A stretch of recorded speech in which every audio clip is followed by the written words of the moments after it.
आज के इस वीडियो में हम बात करने वाले हैं बहुत ही इंटरेस्टिंग टॉपिक के ऊपर जिसका नाम है एसएमपीएस। आखिर यह एसएमपीएस क्या होता है, इसका हम कहाँ यूज करते हैं और ये कैसे काम करता है, इस वीडियो में हम देखने वाले हैं। आप इस वीडियो में कुछ नया तो क्या, बहुत कुछ सीखने वाले हैं। चलिए फिर वीडियो को स्टार्ट करते हैं। सबसे पहले हमारे दिमाग में यह सवाल आता है कि यह एसएमपीएस होता क्या है। तो दोस्तों, एसएमपीएस का फुल फॉर्म होता है स्विच मोड पावर सप्लाई, जो देखने में कुछ ऐसा होता है।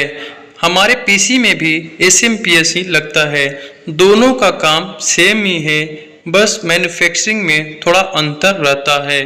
तो यह क्या करता है, काम क्या करता है? बेसिकली यह दो काम करता है।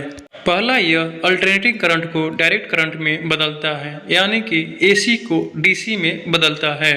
दूसरा, यह रिक्वायर्ड डीसी वोल्टेज हमें देता है। इसका क्या मतलब हुआ? इसका मतलब हुआ, मान लो आपके घर में कोई अप्लायंस 24 वोल्ट डीसी पे काम करता है, जबकि हमारे घर में 230 वोल्ट ही अवेलेबल रहता है। तो हमें अब क्या करना पड़ेगा? तो सबसे पहले हमें इसके नेचर को बदलना पड़ेगा, यानी कि एसी को डीसी में कन्वर्ट करना पड़ेगा। जब हम नेचर को चेंज कर देंगे तो हमें क्या मिलेगा? 230 वोल्ट एसी से 230 वोल्ट डीसी मिलेगा, लेकिन हमें तो 24 वोल्ट डीसी चाहिए, तो हमें इसको रिड्यूस करना पड़ेगा। यह दोनों काम, यानी कि नेचर चेंज करना और वोल्टेज, रिक्वायर्ड वोल्टेज देना, इन दोनों काम को कौन करता है? एसएमपीएस करता है। अब आप समझ चुके होंगे। अब आपके दिमाग में यह दौड़ रहा होगा कि इसमें क्या था। इसको प्राप्त करने के लिए हम एक स्टेप डाउन ट्रांसफार्मर लेते और हम 230 वोल्ट को 24 वोल्ट एसी में कन्वर्ट कर लेते। उसके बाद ब्रिज रेक्टिफायर का यूज करके हम उसको डीसी में कन्वर्ट कर लेते और आगे फिल्टर सर्किट लगा के हम स्मूथ डीसी प्राप्त कर लेते। तो फिर हमें एसएमपीएस की ज़रूरत क्यों पड़ी? तो देखिए, एसएमपीएस भी यही काम कर रहा होता है, लेकिन इन दोनों को काम करने में बहुत ज़्यादा डिफरेंस होता है। एसएमपीएस बहुत ही कॉम्पैक्ट होता है, या कहीं पे भी फिट हो जाता है। जो ट्रेडिशनल तरीका है उससे प्राप्त डीसी वोल्टेज का एफिशिएंसी 60% होता है, जबकि एसएमपीएस का एफिशिएंसी 90% तक होता है। तो चलिए अब समझ लेते हैं कि एसएमपीएस को आखिर बनाया कैसे जाता है, जो इतना एडवांटेज हमें प्रदान करता है। जब किसी भी आप एसएमपीएस को खोलेंगे तो सबसे पहले हमें एक रेक्टिफायर सर्किट देखने को मिलता है। तब आपके दिमाग में एक ख्याल आया होगा कि वहाँ पे भी तो एक रेक्टिफायर था।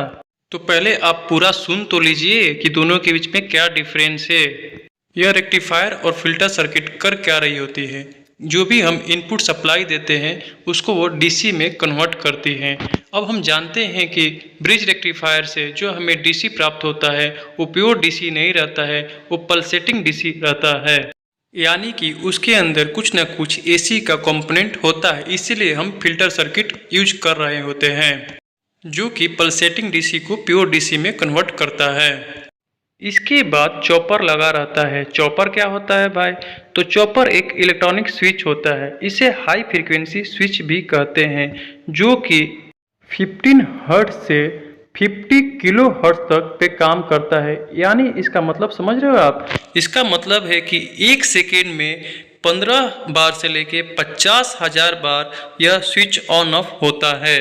जैसे कि आपके घर में कोई नॉर्मल स्विच होता है जिससे हम कोई उपकरण जैसे फैन या बल्ब को ऑन ऑफ करते हैं। अब आपके दिमाग में यह ख्याल आ रहा होगा कि इस स्विच को हमने यूज ही क्यों किया। यह जो स्विच है दोस्तों, यह प्योर डीसी को वेरिएबल डीसी में कन्वर्ट कर रहा होता है। अब यह कैसे होता है? तो दोस्तों, ये स्विच की तरह काम करता है। जैसे ही स्विच ऑन रहता है तो हमें 220 वोल्ट सप्लाई मिल जाती है, जैसे ही ऑफ होता है तो हमें 0 वोल्ट मिलती है। इस तरह हमें वेरिएबल डीसी प्राप्त होता है।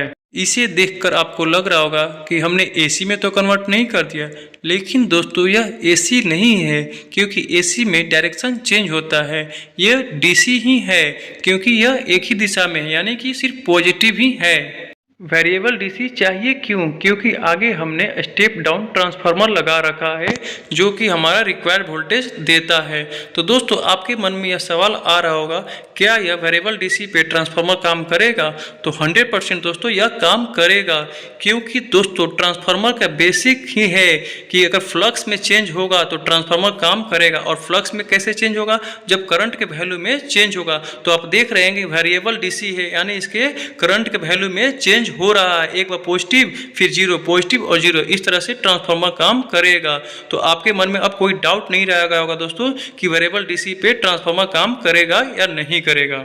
इसके बाद फिर से हम रेक्टिफायर और फिल्टर सर्किट लगा लेते हैं, क्योंकि स्टेप डाउन ट्रांसफार्मर से प्राप्त वोल्टेज वेरिएबल है, तो उसमें भी एसी का हल्का फुल्का कंपोनेंट रहता है, उसको हम रेक्टिफायर के द्वारा डीसी में कन्वर्ट कर लेंगे और फिल्टर से प्योर डीसी प्राप्त कर लेंगे। अगर दोस्तों वीडियो पसंद आया तो लाइक और सब्सक्राइब कर दीजिएगा और कमेंट करना ना भूलिएगा। Thank you.